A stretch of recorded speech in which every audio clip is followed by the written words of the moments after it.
Buenos días para todos, muchas gracias por estar nuevamente acompañándonos en esta conferencia número 15. A continuación tengo el gusto de presentar al siguiente conferencista que viene de Colombia, hizo todo el esfuerzo para acompañarnos en el día de hoy, el doctor Luis Jairo Bonilla Osma, que es médico ginecólogo, colposcopista, miembro fundador de la Asociación Colombiana de Colposcopía y Patología del Tracto Genital Inferior, miembro de la Sociedad Americana de Colposcopía y Patología Cervical, y su conferencia se va a referir a la estratificación del riesgo de cáncer cervical en la era de la genotipificación del virus del papiloma humano. Doctor.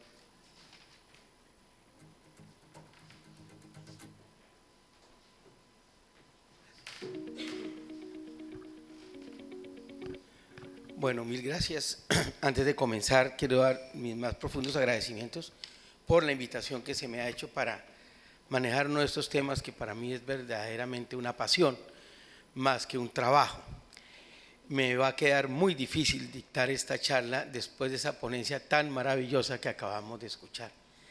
Ya quisiera que todos los colombianos pudiéramos disfrutar de la calidad de una ministra como usted.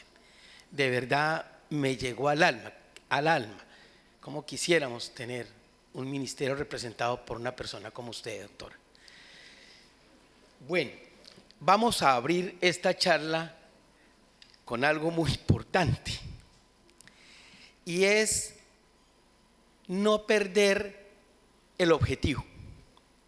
Cuando nosotros vamos a comprar un teléfono celular, estamos pensando en un aparato que sirva para hacer una llamada o para recibir una llamada, pero llegamos a la tienda y encontramos que esos aparatos hay con cámaras, con 2, con 3 cámaras, grandes, pequeños, y tenemos una incertidumbre y ¿cuál voy a tener?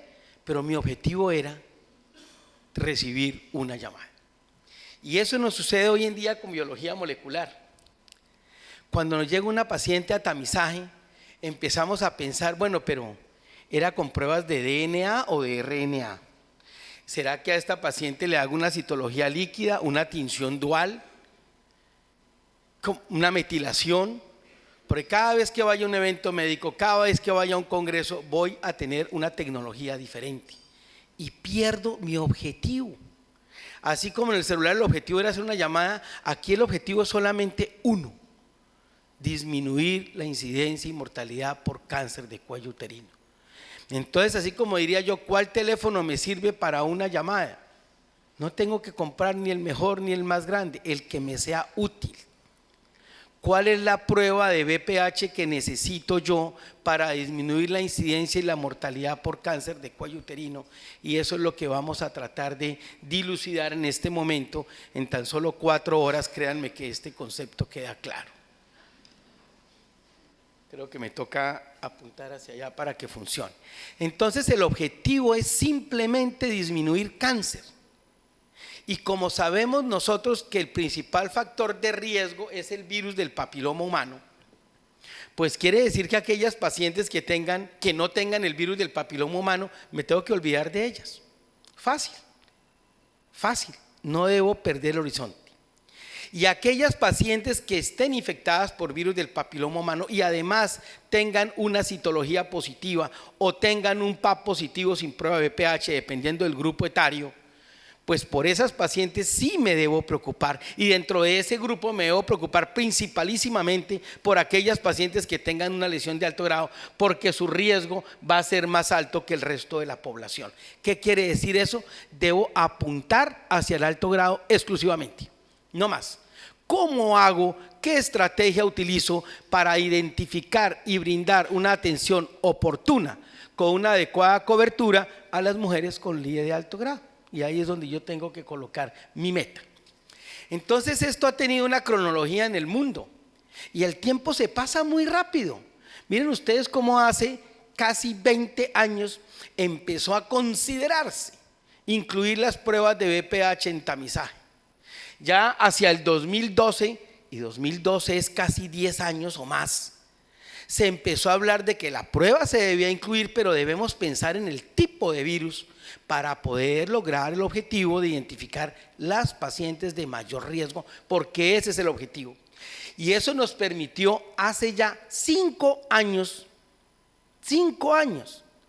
empezar a decir, venga, el riesgo cambia de acuerdo al genotipo, el riesgo cambia de acuerdo a si no tiene el virus y debemos trabajar de acuerdo al riesgo. Entonces la evolución ha venido de 20 años para acá y a nuestros países va llegando, obviamente por nuestras situaciones económicas y de tanto cáncer, va llegando más tarde. Colombia empezamos, yo diría, de lleno a trabajar con BPH hace 2 años. Todas nuestras pacientes llegan a nuestra consulta con BPH cuando el ministerio lo aprobó desde el 2014. Entonces vamos lento, pero ahí vamos. Un resumen importantísimo para tener en cuenta del riesgo. El riesgo es 4%. Toda paciente que yo piense que tan pronto ponga un colposcopio y le tome una biopsia, voy a encontrar una lesión de alto grado. Toda paciente en la cual yo encuentre alto grado o lo sospeche por encima del 4%, debo enviarla a colposcopio. Punto. Si el riesgo es menor al 4%, debo hacerle seguimiento. Eso es así de fácil. Seguimiento. Ahora viene otra pregunta, ¿cómo le hago el seguimiento? Porque se lo puedo hacer cada 5 años, se lo puedo hacer cada 3 años o se lo puedo hacer cada año. Entonces, ¿de qué depende eso? Del riesgo. Si yo tengo una paciente con citología negativa y BPH negativo, cuyo riesgo es cerca al 0,17%, la voy a ver en 5 años. Si el riesgo se me sube un poquitico más, como sería el caso, por ejemplo, de tan solo una citología negativa, pues esa paciente la voy a ver en 3 años. Y si el riesgo es un poquito más alto, pero no a 5 años, pero no me alcanza el riesgo a pasar el 4%, esa paciente tengo que controlarla al año. Pero ahí quiero hacer un paréntesis importante y es el caso de las pacientes con citología negativa y BPH positivo. Tengo un par de diapositivas más adelante porque eso es un caso especial, porque supera el 4%, sin embargo en las guías está para seguimiento y quiero explicar por qué y qué podemos hacer al respecto. Entonces lo que quiero mostrar yo con esta semaforización es cómo un virus del papiloma humano me cambia el riesgo y después miraremos cómo el genotipo me cambia el riesgo. Les voy a colocar un ejemplo. Si una paciente tiene, por ejemplo, un ascus, pero el BPH es negativo, su riesgo es tan bajo que me puedo dar el lujo de decirle a esa paciente que vuelva en 3 años. Pero si tengo una paciente con ascus y el BPH es positivo, ese riesgo incluso es superior al riesgo de la lesión de bajo grado por citología y debe ir a colposcopia. ¿Sí ven cómo cambia el riesgo? Y lo mismo en las lesiones de bajo grado. Si yo tengo una lesión de bajo grado con un BPH negativo, su riesgo es bajito, 1%, a 5 años 2%, pero si tengo el mismo LIE de bajo grado con un BPH positivo, el riesgo supera el 4%. Entonces esto es simplemente una semaforización para mostrar cómo nos ayudan las pruebas de BPH a establecer el riesgo. ¿Y para qué quiero yo establecer el riesgo? Para saber a quién le brindo una mejor oportunidad. De eso se trata esto. De tal forma que dentro de esos 14 virus que nos van a dar un riesgo, también vamos a encontrar nosotros entonces una estratificación. Pero miren ustedes que en general la mayor estratificación la está dando el BPH 16. Quien tenga BPH 16 tiene el mayor riesgo. Y así yo simplifico mi tamizaje, porque ya sé que la que tenga el BPH 16, como lo vamos a ver más adelante, con citología normal o anormal, justifica priorizarle su atención. Eso es todo el mensaje. Dentro de esos 14 virus, pues hay algunos como el 33, el 35 que tienen un riesgo menor, pero definitivamente hay un grupo de riesgos dentro de los 14 con un riesgo intermedio y otros con un riesgo bajo. Entonces, dentro de los 14 virus también tenemos riesgos. Eso ha hecho que aparezcan pruebas de BPH de genotipificación parcial, de genotipificación extendida, y se nos va complicando un poco la tamización. Pero si ustedes se ponen a pensar, esto es muy simple. ¿Quién tiene el 16-18? Para España incluyeron también en la guía europea el 45, para no complicarnos la vida, porque hacer una guía de manejo que nos diga si es 31 hay que hacerle una cosa, si es 35 hay que hacerle la otra, nos volveríamos locos. Las guías de manejo están hechas simplemente para estratificar riesgo, buscando atención oportuna, como ven ahí, a virus 16. Ahora el 33 es muy importante por su persistencia, y virus 18. Muy bien. ¿Qué tan frecuentes son estas infecciones? ¿Cómo sería entonces la prevalencia de la infección? Mire, cuando ustedes empiezan a hacer pruebas de BPH, la mayoría de los resultados que ustedes van a recibir son de otros positivos. Y esos otros positivos están dados, como ven en la diapositiva, por 31, 33, 35, 52 y 58. Eso da casi el 40%. O sea que a sus consultorios, a sus laboratorios, la mayoría de los resultados serán por otros. Una cuarta parte de los resultados será un BPH 16, y ahí será después los resultados para BPH 18 y 45, como lo ven en la diapositiva. La pregunta no solamente es la prevalencia. La pregunta que nos tenemos que contestar es la persistencia, porque sabemos que el cáncer de cuello uterino es directamente relacionado con la persistencia viral. Y como se dan cuenta en esta misma publicación, el BPH 16 es el que tiene mayor persistencia en estas publicaciones, que son la mayoría, con seguimientos a 9, 10 años, la persistencia es del 22%. Pero oh, qué interesante, en segundo lugar le sigue el 33%. Y ya 18 y 45 están por encima del 5% de progresión a NIC3 por persistencia. Entonces miren ustedes cómo la genotipificación nos ayuda a nosotros a ubicar el riesgo de las pacientes de acuerdo a la prevalencia y de acuerdo a la progresión de la enfermedad. No olvidemos tampoco que esto es una infección, solamente una infección. Y en una infección importa tanto la virulencia como las defensas del huésped. Y esas defensas del huésped están dadas por muchos factores. Uno muy importante, la zona de transformación.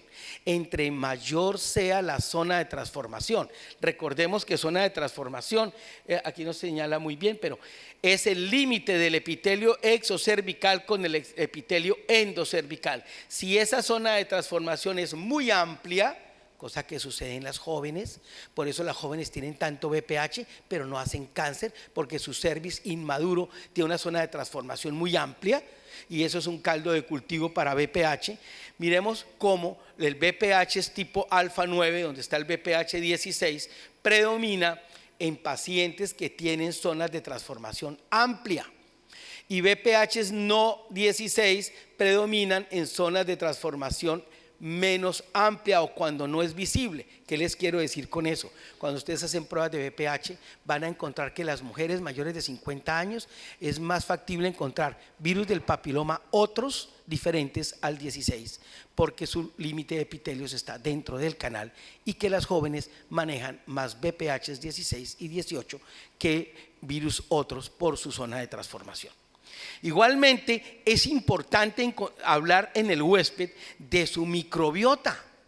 ¿Cómo está su vagina? Y sabemos nosotros que la microbiota depende de cada etnia, y que nosotros los suramericanos y los latinoamericanos manejamos en nuestras mujeres una microbiota que tiene mayor riesgo de prevalencia de BPH, y ese riesgo está dado por la asociación bidireccional entre el virus del papiloma humano y la microbiota, y cómo aquellas pacientes que tienen una vaginosis bacteriana, creo que me toca indicar hacia acá para que me pase, un microbioma alterado con vaginosis, tienen más persistencia de BPH, y cómo aquellas pacientes con BPH tienen más vaginosis. Hay una relación bidireccional entre vaginosis, entre comunidades bacterianas tipo 4 y el BPH, y eso como clínicos tenemos que tenerlo en cuenta, porque la guía de manejo nos habla mucho del manejo expectante en algunas circunstancias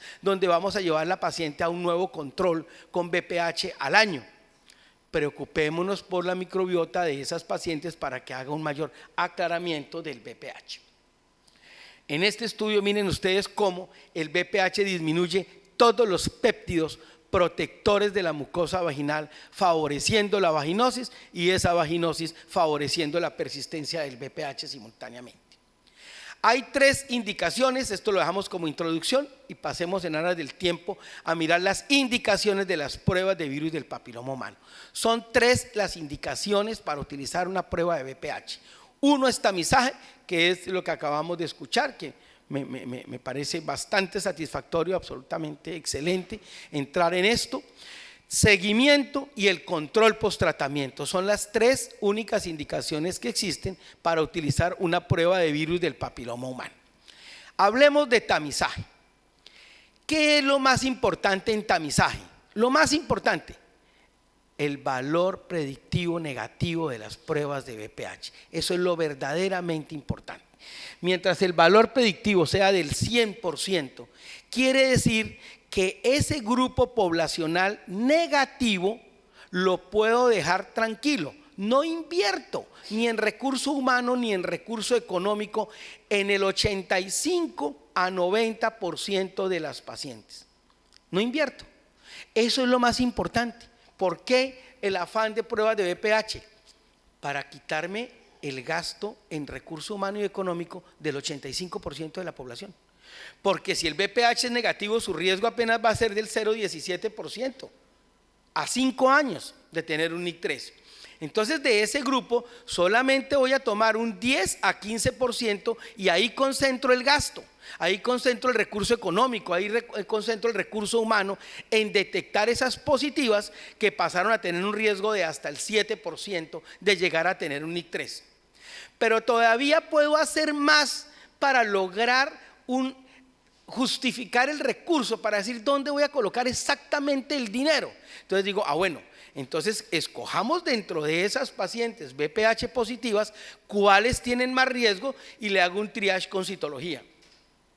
Entonces si la paciente tiene el BPH positivo y la citología positiva, su riesgo es el 12% y esas son las verdaderas pacientes donde yo tengo que tener la meta de que tengan cobertura y oportunidad adecuada de seguimiento, porque son las más importantes. Entonces cojo un país que estaba cogiendo un 100% de población cada año y lo convierto en un país que apenas va a tomar las pacientes BPH positivas, citologías negativas. Y si a esto le agrego la genotipificación, entonces priorizo dentro de todas las mujeres BPH positivas con citología anormal, ¿a quién tengo que atender de primeras?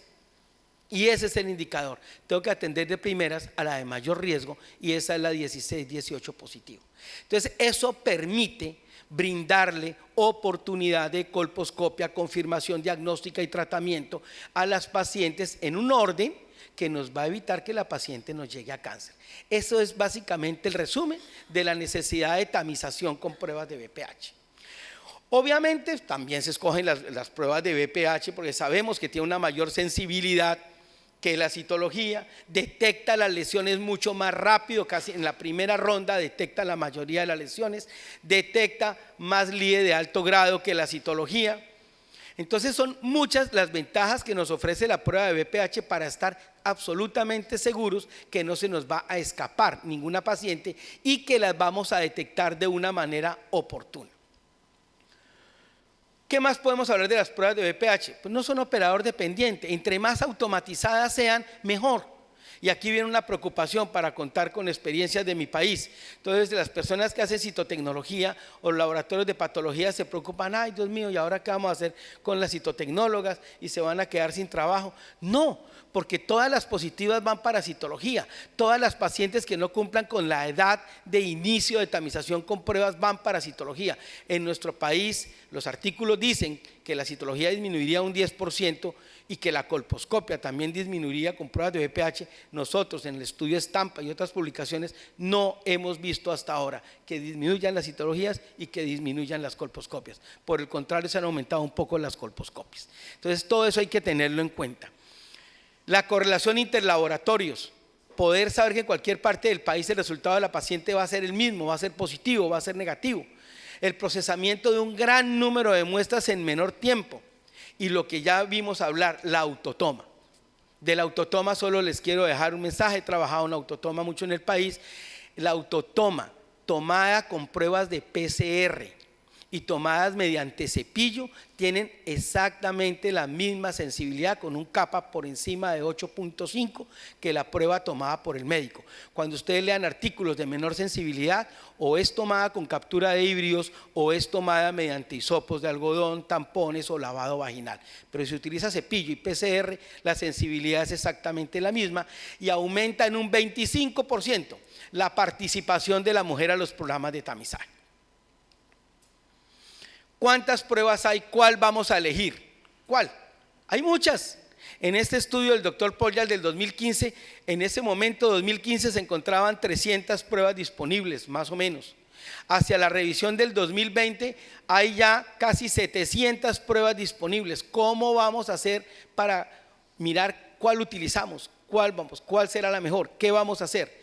Lo primero es saber que tengan los estudios completos de validación clínica, para poder tener la certeza. Cuando a una paciente le decimos tu prueba es negativa, vuelve dentro de 5 años. Hay criterios estandarizados muy grandes, como la prueba más antigua. Así, en nuestro país ya no usamos captura de híbridos, pero la prueba más antigua ha sido captura de híbridos. Entonces se ha considerado el pilar fundamental para comparar las nuevas pruebas que van saliendo, el gold estándar. Y entonces, si cualquier prueba que querramos utilizar tiene al menos el 60% de la sensibilidad de captura de híbridos en lesiones de alto grado, pues la podemos utilizar porque su correlación clínica o su rendimiento va a ser ideal.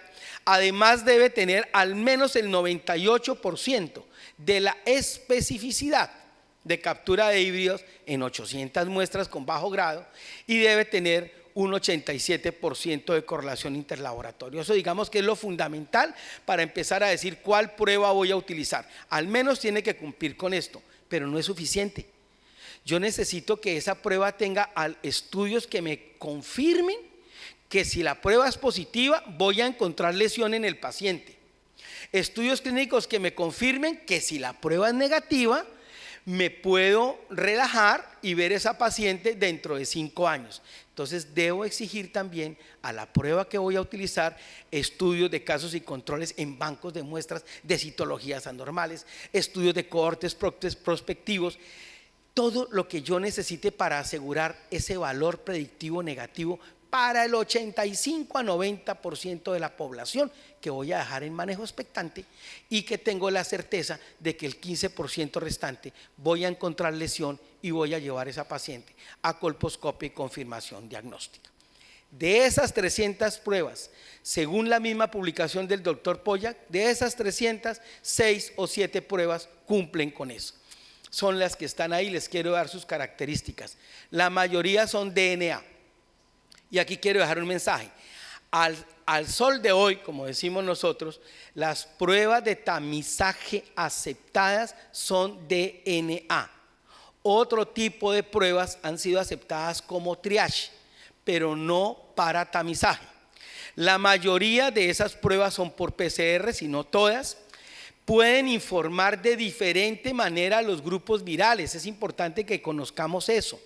Unas pruebas lo hacen por grupos, unas lo hacen uno por uno, otros simplemente dicen si es 16, 18 positivos. Cada una lo informa diferente, pero lo más importante, tener pruebas, porque solamente las primeras que ven allí, no la última, tienen control interno. ¿Qué es control interno?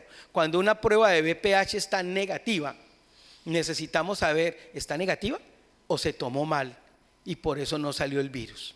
Y en especial cuando estamos hablando de un programa de autotoma. Cuando estamos hablando de autotoma necesitamos saber si la prueba fue bien tomada. El control interno tiene que ver con la presencia de beta-globina. Si la prueba, si en la muestra hay beta-globina, la prueba es un verdadero negativo y no fue mal tomada. Y eso es supremamente importante cuando hablamos nosotros de autotoma. Entonces, como ven ustedes, tenemos diferentes pruebas para hacer. Tenemos pruebas que simplemente nos dicen ¿tiene el virus o no tiene el virus? O mejor, digamos como debe ser, ¿se detectó el virus o no se detectó el virus? Hay pruebas que nos dicen le detectamos por separado 16, 18 y en otro grupito los otros 12 tipos de virus, que son las más importantes, porque yo lo que necesito saber es a quién voy a atender primero, a la que tenga un 16, 18 positivo. Y después viene lo que estamos hablando hoy en día de genotipificaciones parcialmente extendidas o completamente extendidas, donde nos dan los virus por otro tipo de grupos o nos dan de manera individual, pero cuando uno está hablando de programa, lo que necesita es saber quién tiene el 16, 18 positivo para brindarle una oportunidad en la atención. Entonces, ¿cómo interpretar estos resultados? Muy fácil. Toda paciente que tenga una prueba de DNA positiva está infectada. No tiene cáncer, no tiene precáncer. Aquí hago otro paréntesis. Debemos trabajar mucho en capacitación, no solo en el ginecólogo que va a interpretar estos resultados, no solo en el médico general que va a asesorar a la paciente, laboratorios clínicos, enfermeras, toda persona que tenga contacto con VPH y un paciente tiene que recibir un entrenamiento de cómo entregar el resultado. Porque decirle a una mujer, experiencia de nuestro país, uy, tienes el VPH positivo, ya no más con la mirada, con el acento, la podemos hacer sentir mal. Y eso es importantísimo, porque se confunde lo que queremos hacer de prevención de cáncer con enfermedades de transmisión sexual. Y la paciente empieza a preocuparse porque tiene una ITS y no porque puede tener un riesgo de cáncer. Entonces debemos saber cómo entregar un resultado, cómo no maltratar a nuestras mujeres con un resultado positivo, cómo no generar divorcios y separaciones, que los hay, por un resultado positivo. El entrenamiento es importante a todo nivel. La paciente VPH positiva es una paciente infectada. ¿Cómo hago yo para saber si esa paciente infectada está en riesgo o no de tener una lesión precancerosa o un cáncer? Tengo que hacer un triage. ¿Y cómo hago el triage? Con genotipificación o con citología. Entonces yo sé que si la paciente tiene el VPH positivo y el VPH es 16 o 18, o sea que es la que tiene más riesgo de tener la lesión, pues esa paciente la debo llevar a colposcopia inmediatamente. Ahora, si tiene una citología normal, también me sirve de triage para priorizar la colposcopia.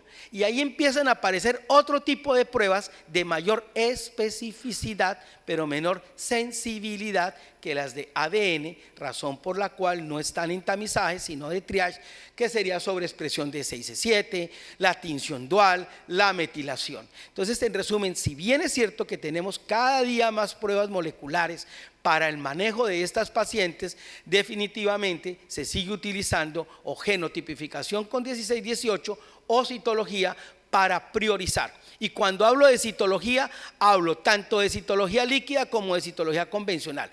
A veces hay una creencia, nos pasó en el país, de que se necesitaba citología líquida para poder hacer pruebas de VPH, y eso nos encarecía a nosotros el tamizaje. Cualquier citología convencional o líquida nos sirve de triage para saber qué paciente va a ir a colposcopia. Hasta ahí, tamizaje. ¿A quién le vamos a hacer seguimiento? Esta es la segunda parte, porque sería la segunda indicación de pruebas. ¿A quién vamos a seguir con pruebas? ¿Cómo vamos a manejar esas pruebas en el seguimiento? Para eso necesito que me den un minuto para recordar la historia natural del VPH. Recuerden ustedes, que es lo que todos sabemos, que aquella paciente que tenga un VPH detectable, o sea una prueba de VPH positiva, y ese VPH persista, es la paciente que nos va a hacer o una lesión de alto grado o nos va a hacer un carcinoma. Eso es lo que nosotros tenemos claro. Pero es que hay organismos que se pueden defender. No todas van a ser persistencia viral.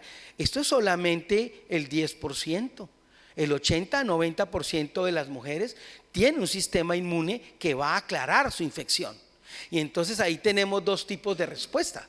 Pacientes con un excelente sistema inmune que definitivamente aclaran la infección, sacan el virus de su organismo y su único riesgo será volverse a contaminar. Eso sucede, ese camino, esa vía, en el 48% de las mujeres jóvenes, menores de 50 años. Pero hay otro camino, un sistema inmunológico límite. No es capaz de quitar el VPH, de hacer el aclaramiento, pero es capaz de mantener una carga viral controlada. Y entonces dependerá esa mujer de su sistema inmunológico. ¿A quién me refiero? Al 52% de mujeres mayores de 50 años. Ustedes van a recibir pacientes de 60 años con VPH positivo, viudas.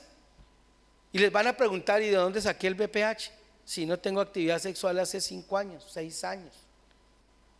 ¿Qué explicación le vamos a dar? La paciente que dice: mi marido es fiel, absolutamente fiel. La paciente que le hacemos seguimiento y hoy tiene el VPH 18 y le decimos: venga dentro de un año porque no tenías nada, y aparece con un VPH 18 y 31. Dice: ay, Dios mío, ahora ya tengo 2 virus, tengo 3, o me cambió el genotipo y mi marido es juicioso y llevo un año con él. ¿Cómo explicamos eso? Por la historia natural de la enfermedad. Son cargas virales bajas, y en el momento en que la mujer disminuya su sistema inmunológico, la carga aumenta y es detectable por la prueba. Un ejemplo sencillo de esto, les traigo esta tabla para que este concepto quede claro. Cada prueba de VPH y cada genotipo tiene un punto de corte diferente, y no todas las pruebas traen punto de corte. ¿Qué es eso? Cuando usted mete a la maquinita la prueba de VPH, como es PCR, la plataforma automáticamente va haciendo diluciones hasta un punto. Y en ese punto, por ejemplo, cojamos al VPH 16, si no encontró 240 copias de VPH 16, se reporta negativa. ¿Qué quiere decir eso? Que si la paciente hoy tenía 150 copias y en el ciclo número 40 no fueron detectados, la prueba se reporta negativa. Y la volvemos a controlar en un año y ya tiene 300 copias, y entonces la prueba lo detectó.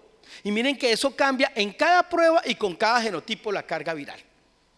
Entonces eso nos explica esas pacientes, y es importante para mí que quede ese concepto, esas pacientes que tenemos que afrontar día a día, de VPHs positivos y que no tienen actividad sexual hace muchos años, de hogares bien establecidos, fieles. ¿Cómo es por esto? Por la detección. Y miren cómo cambia. Necesitaríamos 5,000 copias si utilizamos Alinity para el VPH 56, si utilizamos OncoClarity solamente 1090 copias, para que en el 90% de esas mujeres positivas vayamos a encontrar una lesión. Ese es un mensaje que les quiero dejar. No quiero decir con esto que las pruebas de VPH son cuantitativas, son cualitativas, pero esto es importante para la clínica, para el día a día de lo que ustedes van a afrontar. Miremos a quién más vamos a seguir, cómo lo vamos a manejar. Recordemos cuál es el riesgo de acuerdo al genotipo en los 14 tipos de virus, y volvemos a lo mismo. Miren ustedes que pacientes con VPH 16 y citologías negativas, su riesgo va de un 8 a un 25% de tener una lesión, de un 8 a un 25%. Y yo les dije que la guía de manejo decía que por debajo de 4% se controlaba. Si tiene el VPH 16 sin conocer la citología, puede ser positiva o negativa, su riesgo es del 15 al 35%.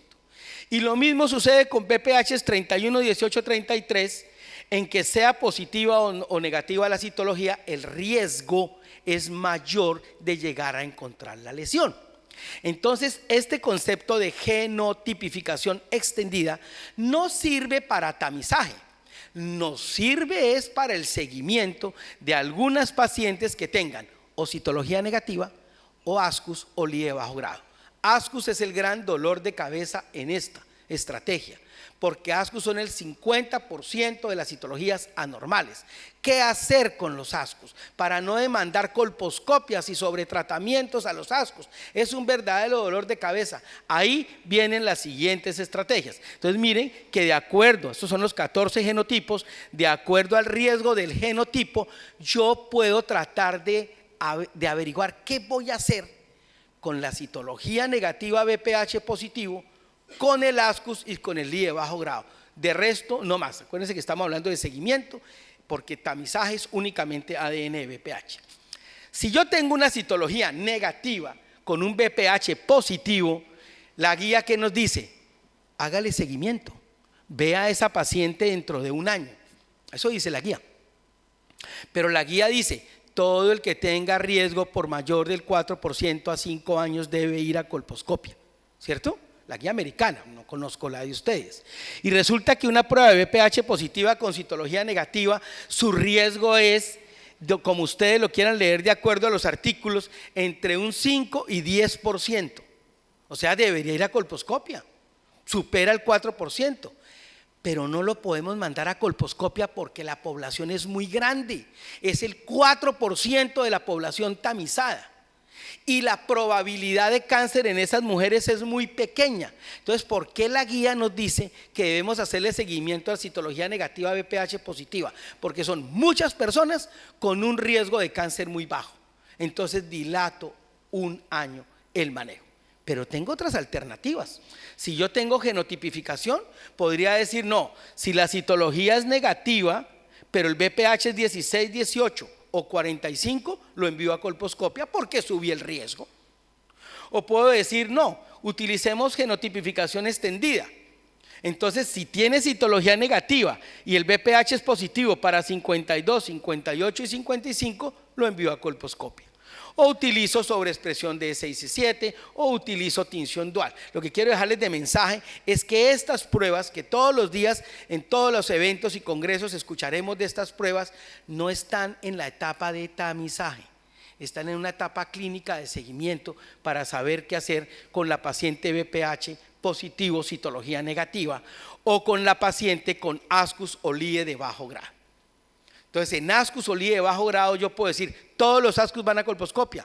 ¿Apoyado en qué? En que el 38% del carcinoma infiltrante se encontró a raíz de que la paciente hizo un ascus. Y que el 50% de los ascus son BPH positivos. O puedo decir, voy a hacer sobreexpresión de E6 y 7 o tinción dual para decidir quién va a colposcopia. Y si utilizo genotipificación extendida, pues de acuerdo al genotipo, yo voy a decir cuáles ascus y cuáles LIEs de bajo grado voy a enviar a colposcopia. Entonces, esta es una visión de lo que hacemos nosotros con genotipificación que no tiene nada que ver con el tamizaje de pruebas de BPH para la población. Y finalmente, la última media hora la quiero gastar en hablarles sobre el control posttratamiento. Tercera indicación de las pruebas de BPH, todas aquellas pacientes que les hemos hecho una conización por lesión de alto grado. ¿Por qué?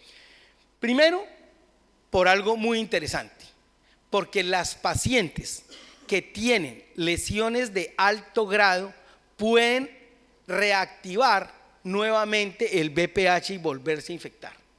Segundo, recordemos que las pruebas de BPH nos estratifican a nosotros el riesgo.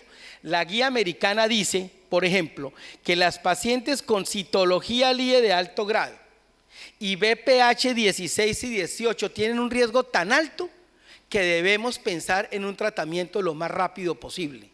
Y aquí traemos este metaanálisis y revisión sistemática donde ellos se apoyaron fuertemente para esta recomendación y quiero dejarles un concepto clínico. Si una paciente tiene el BPH 16 o 18 positivo, una citología con LIE de alto grado y el colposcopista experto le ve una lesión que a su juicio es un alto grado, la probabilidad de que tenga el alto grado es del 84%. Y si a su juicio la imagen colposcópica es de un bajo grado, la probabilidad es del 70% de que lo tenga. Y esto hace que las pruebas de BPH sean útiles para decir a quién vamos a operar, a quién no vamos a operar, a quién le brindamos un tratamiento inmediato si lo tenemos en el consultorio en ese momento dado, que dentro de los programas de tamización vale la pena considerar el aspecto de hacer tratamientos inmediatos. En especial lo hacemos en nuestro país porque las pacientes no vuelven. Entonces, si llega un colposcopista, una paciente a una unidad de colposcopia con BPH 16 y citología de alto grado que le da un riesgo mayor al 60%, si el colposcopista está entrenado en hacer conización con radiofrecuencia en el consultorio, bajo colposcopia y anestesia local, en lugar de hacerle biopsia a esa paciente le hace un cono, porque la probabilidad de que tenga lesión está en el 70 al 85% y esa paciente quedó curada en una sola visita. Una vez le hagamos el cono, ustedes ven que la sensibilidad de las pruebas de BPH es mayor que la sensibilidad de la citología, incluso del COTES para el control de esa paciente. Por eso debemos usar las pruebas de BPH para el control de las pacientes operadas. Y sabiendo nosotros que casi el 80% de las mujeres aclara el virus del papiloma humano 6 meses post tratamiento, es muy importante identificar la paciente que yo curé o dejé tratada de un LIDE de alto grado, qué probabilidad tiene de repetir o no repetir la lesión. Si la paciente a los 6 meses post cono tiene un BPH negativo, la probabilidad de que repita la lesión es supremamente baja, por debajo del 10%. Es lo más importante. Miremoslo acá, por genotipo. Hay BPHs que se van más rápido que otros después de la conización. Miren qué interesante. El BPH 16-18 son los BPHs que más rápido se eliminan después de una conización. Habrá otros tipos de genotipos 53, 56 y 35 que están más relacionados con la persistencia, y otros genotipos como 45, 51 y 66 que se han encontrado relacionados con neoinfecciones. Pero miren que los virus se van, la mayoría se van 6 meses posconización. Los virus más peligrosos 16-18 son los que más rápido se van después de una conización. Me quedan 2 diapositivas, no sé cómo esté de tiempo, pero les pido permiso. Esta es una de las diapositivas de los estudios clínicos que más me gusta a mí, porque compara los bordes del cono con el BPH, con la prueba de BPH y la citología. Todos nos angustiamos porque la conización me quedó con el borde positivo, y muchas veces esas pacientes con borde positivo se llevan a una reintervención, o a otra conización, o a una histerectomía. Y recordemos que estamos hablando de pacientes jóvenes, y recordemos que estamos hablando de pacientes muchas veces con paridad insatisfecha. Pensar en un recono hay que pensarlo 2 veces. Entonces, ¿cómo se comporta en el seguimiento las pruebas de BPH, los bordes de la paciente y la citología? Y quiero que vean lo siguiente.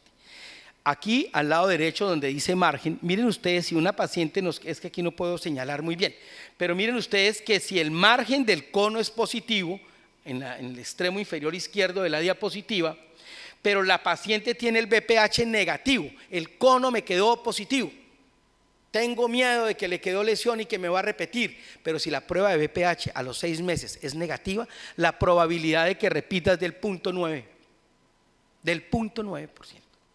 Un riesgo supremamente bajo. Veamos el caso contrario. Estoy feliz porque el cono le salió con los bordes negativos. Si el borde es negativo, pero la prueba de BPH a los 6 meses le salió positiva, su riesgo es del 24%. Entonces, ¿pienso en los bordes o pienso en el BPH? Vámonos para el extremo de ustedes, sería el izquierdo. La citología. La citología poscono me salió negativa. Ah, perfecto, señora, vuelve a tu control, vas bien. Si la citología es negativa, pero la prueba de BPH es positivo, el riesgo es 13 veces mayor que si el BPH le hubiera salido negativo, con citología negativa. Y si la citología es positiva, entonces me angustio porque ya la operé, ya le quité el NIC3 y esa paciente me puede repetir. Si la citología es negativa, pero el BPH es positivo, el riesgo es apenas del 5%. Entonces, si ustedes analizan esto, es la prueba de BPH la que nos va a marcar el camino de qué hacer con la paciente después de tratamiento. Y algo muy importante, la comorbilidad y los costos de un posttratamiento. ¿Cuántas pacientes no han ido a histerectomía con los costos que esto representa porque un borde quedó positivo? Cuando lo que había que hacer es mirar a los 6 meses si la prueba de BPH estaba positiva o estaba negativa, y evitar esa comorbilidad. Voy a pasar esto rápido que lo acabo de explicar.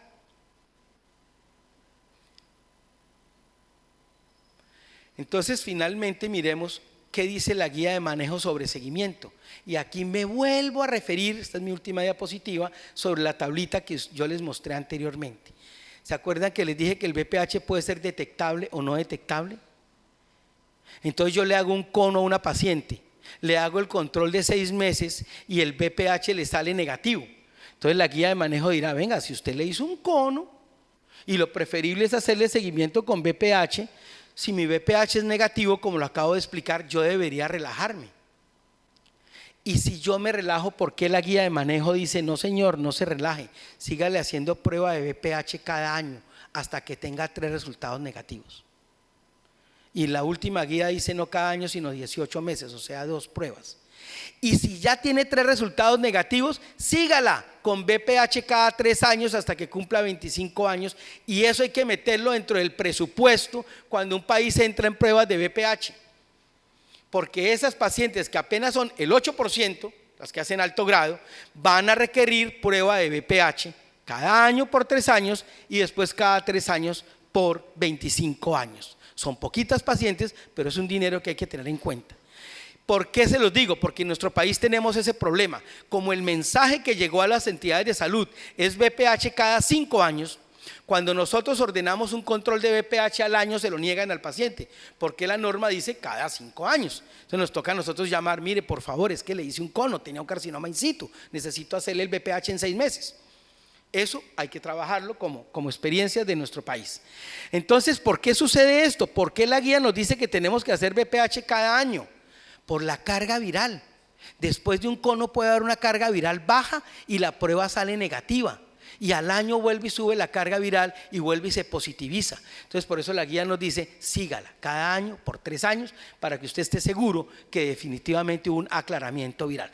Eso es el resto de la guía, donde ustedes ven el manejo de los márgenes, donde es aceptable la observación como la reconización, pero se prefiere prueba de BPH a los 6 meses en lugar de llevar las pacientes a un sobretratamiento con conización. Mi invitación siempre que discuto este tema es cuántos de los reconos que ustedes han hecho les han salido positivos, y van a ver que son muy, muy poquitos. Muchas gracias, espero no haberme pasado de tiempo.